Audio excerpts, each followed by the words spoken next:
কলিয়াবৰ তিনিআলিত একাংশ ঠিকাদাৰৰ কৰ্মকাণ্ড দেখিলে আপোনাৰো চকু কপালত উঠিব। কলিয়াবৰ তিনিআলিৰ এই উৰণ সেতুৰ কাষেৰে নগাঁৱৰ পৰা তেজপুৰ অভিমুখী যি পথ আছে, সেই পথৰ কাষৰ যি নলা নিৰ্মাণ কৰা হৈছে, সেই নলাৰ তলেৰে উৰণ সেতু পৰ্যন্ত পথটোৰ তলৰ তৰপ মাটি সম্পূৰ্ণৰূপে কাষৰ যি নৰ্দমা বা খাল আছে, সেই খাললৈ এনেদৰেই বৈ যোৱাৰ ফলত বৃহৎ ফোপোলা সদৃশ গাঁতৰ সৃষ্টি হৈছে। পথটোৰ তলেদি উৰণ সেতু পৰ্যন্ত আমাৰ কেমেৰা সহযোগে দেখুৱাইছে।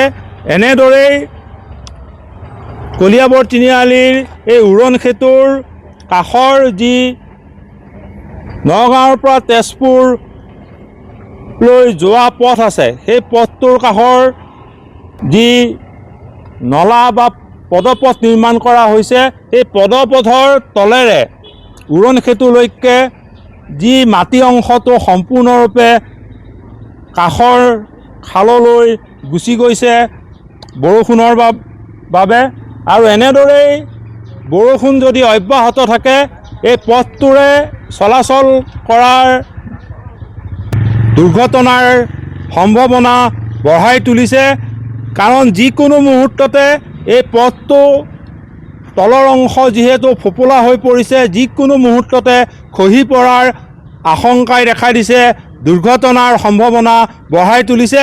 একেদৰে এই পথটো সংযোগ কৰা সেউজনগৰ যি লোক নিৰ্মাণ বিভাগৰ পথ আছে, এই পথটোৰো একাংশ ঠিকাদাৰৰ পালমৰা কামৰ বাবেই এনেদৰেই খহি পৰিছে।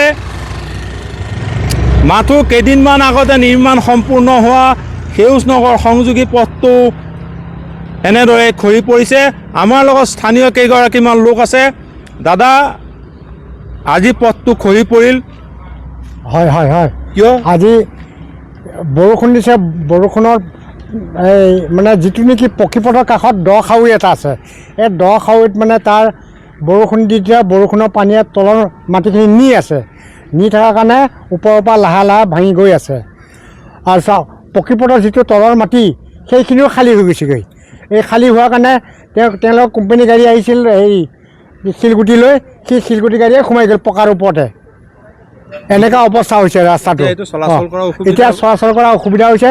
কেতিয়াবা আমাৰ পাব্লিকৰ গাড়ী তেনেকৈ আহিলে সোমাই যাব আৰু মৃত্যুমুখত পৰিব। আৰু আৰু আমাৰ সেউজনগৰ সংযোগী পথটো চাওক আপোনালোকে তেনেকৈ বহি গৈছেগৈ। সেইটো গোটেই মাটি এতিয়া আজি মাজত 10 দিনমান হৈছে বনাই গৈছিলে, এতিয়া আকৌ হৈছে।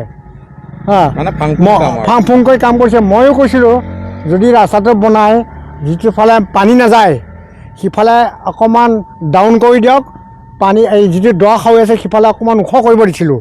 এতিয়া পানীটো সিফালে গ'লে মানে এই দ খাৱৈত মানে পানীটো নগ'লেহেঁতেন আৰু মাটিও খহি নাযাবলেহেঁতেন। যিকোনো মুহূৰ্তত দুৰ্ঘটনা হোৱাৰ সম্ভাৱনাটো অধিক। এনেদৰে এগৰাকী স্থানীয় লোকে তেওঁৰ বক্তব্য প্ৰকাশ কৰিলে। আমাৰ লগত আৰু এগৰাকী লোক আছে। দাদা, কলিয়াবৰ উৰণ সেতুৰ কাষৰ এই পথটো এতিয়া তলৰ অংশৰ সম্পূৰ্ণৰূপে ফোপোলা হৈ পৰিছে। এইটো আপোনাৰ চূড়ান্ত গাফিলতি বুলি ক'ব লাগিব ঠিকাদাৰসকলৰ। তাৰোপৰি এইটো ৰাস্তা দি আপোনাৰ অফিচ কাছাৰী স্কুললৈ যোৱা সকলো ল'ৰা ছোৱালী থাকে। গতিকে আমি সোনকালে পথটো মেৰামতি কামটো কৰিবলৈ আহ্বান জনাইছোঁ প্ৰশাসনক। যিহেতু ধৰক স্কুল যোৱা ল'ৰা ছোৱালী থাকে, অফিচলৈ যোৱা ল'ৰা ছোৱালী থাকে, সকলোৱে এইটো ৰাস্তাতে চলাচল কৰি থাকে। গতিকে আমি সোনকালে প্ৰশাসনক এইটো দাবী জনাইছোঁ। এনেদৰে এতিয়া স্থানীয় লোকে তেওঁলোকৰ বক্তব্য প্ৰকাশ কৰিলে। ঠিকাদাৰৰ গাফিলতিৰ বাবেই এনেদৰেই সেউজনগৰ সংযোগী লোক নিৰ্মাণ বিভাগৰ পথটো আৰু কলিয়াবৰ উৰণ সেতুৰ কাষৰ নগাঁৱৰ পৰা তেজপুৰ অভিমুখী পথটোৰ তলটো সম্পূৰ্ণৰূপে ফোপোলা হৈ পৰিছে। সেউজনগৰ সংযোগী পথটো খহি পৰিছে। তেওঁলোকে আহ্বান জনাইছে যে সোনকালে এই পথ দুটা মেৰামতি কৰি ৰাইজক সুস্থিৰতা প্ৰদান কৰক। কাৰণ পথ দুটাৰ এই গতিয়ে যিকোনো মুহূৰ্ততে দুৰ্ঘটনাৰ আশংকা বঢ়াই তুলিছে।